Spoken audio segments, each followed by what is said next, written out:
Cube is reduce 72.9% by how much is the side of the cube reduce. देखिए volume of a cube क्या होता है, ए cube होता है, ठीक है। यहाँ पे वॉल्यूम का परसेंटेज रिड्यूस दे रखा हुआ है 72.9।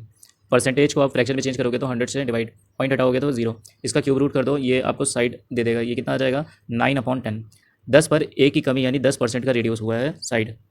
The distance between the center of two circle of radii 4 cm and 2 cm is 10 cm. The length of a transverse common tangent. Transverse common tangent का फॉर्मूला मैंने बताया हुआ है कि under root L square minus R plus R1 plus R2 का whole square. यानी देखो यहाँ पे 10 सेंटीमीटर दे रखा हुआ है तो 10 का स्क्वायर हो जाएगा 4 प्लस 2 6, 6 का स्क्वायर 36, 100 में से 36 गया 64, 64 का रूट आता है 8।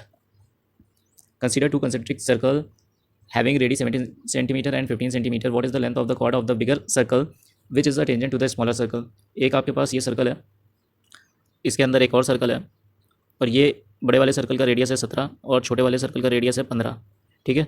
इस पर हमने एक कॉर्ड बनाया हुआ है जो कि छोटे वाले सर्कल के लिए टेंजेंट का काम कर रहा है। तो आपसे पूछा है कि इस कॉर्ड की लंबाई क्या होगी, तो 17 15 ये आपका क्या बन रहा है, पाइथागोरस थ्योरम यहाँ पे लगेगी क्योंकि ये राइट एंगल ट्रायंगल है। 17 15 और 8 का ये होता है ट्रिपलेट, 8 का डबल कर दो 16, 16 आपका राइट आंसर हो जाएगा। अगर ट्रिपलेट आपको नहीं पता है तो पाइथागोरस थ्योरम लगाइए। 17 का स्क्वायर माइनस 15 का स्क्वायर, 17 का स्क्वायर माइनस 15 का स्क्वायर जब लगाओगे तो यहाँ पे a plus B A minus B ले लेना।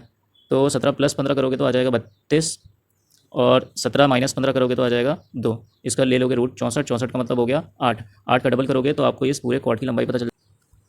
Two equal circles are drawn on a square in such a way that opposite side of the square forms the diameter of each circle. If the remaining area of the square is 42 cm, what is the measurement of a diameter of each circle? यहाँ पे बताया गया है कि एक आपके पास square है जिसपे आपने इसके साइड को रेडियस मान करके एक सर्कल खींचा है इस तरीके से, यानी अपोजिट साइड में कहा गया है, तो इसलिए इस तरीके से आपने सर्कल खींच लिया। इसका मान लेते हैं कि सर्कल का जो रेडियस है वो r है, तो ये पूरा कितना हो जाएगा 2r हो जाएगा, और यहाँ पे इसका एरिया प्लस इसका एरिया और ये वाले एरिया दे रखा हुआ है 42 सेंटीमीटर। तो देखिए 42 plus pi r square upon 2, क्योंकि ये हेमी सर्कल है इसका डबल कर दो क्योंकि रेडियस सेम है, वो किसके बराबर हो जाएगा। देखिए ये 2r है, area of square, area of square क्या होता है साइड का स्क्वायर, यानी 2r का स्क्वायर यानी 4r स्क्वायर हो जाएगा। 2 से 2 कट गया, यहाँ पे आ गया 42, इधर जाएगा तो r स्क्वायर कॉमन हो जाएगा, यहाँ पे आएगा 4 और पाई की वैल्यू हो जाएगी 22/7, 7 4 से 28, 28 का मतलब ये हुआ कि 28 में से 22 जाएगा तो कितना आएगा 6/7, 6/7 इतना आएगा जो कि 42 के बराबर हो जाएगा। तो 6 7 42, यानी आर की वैल्यू कितनी आ गई, आर की वैल्यू आपके पास आ गई 7। आर की वैल्यू अगर 7 आ गई तो आपसे पूछा है डायामीटर यानी 2r, तो डायामीटर कितना हो जाएगा 14, आपका राइट आंसर हो जाएगा 14। Next question, a hemisphere is radius of 6.2 centimetre find its total surface area. तो 3 पाई आर स्क्वायर होता है फॉर्मूला, पाई की वैल्यू 3.14, आर स्क्वायर यानी 6.2 इंटू 6.2, आपको 6.2 का स्क्वायर पता होना चाहिए कितना होता है 38 44, ठीक है।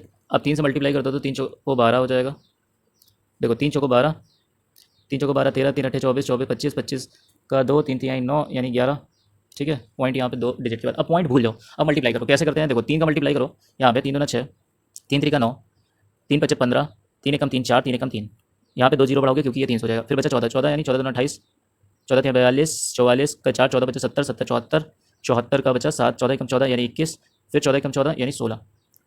अब यहाँ से कितना आ रहा है 6 5 11, देखो यहाँ पे ये तो 48 हो गया, इसको हटा दीजिए, 2 डिजिट तक ही दे रखा हुआ है तो ये हो जाएगा 6 4 10, 9 1 10 1 11, यानी 0.10 आने वाला है, तो ये वाली वैल्यू आपकी सही हो जाएगी। लेकिन इसको जोड़ लीजिए 9 1 10 और यहाँ से लाया तो 11 11, 6 5 11 12, 4 1 5 1 6 3, 362 10 48, ये आएगा। पॉइंट आपको देखने की जरूरत नहीं है, डी ऑप्शन सही हो जाएगा।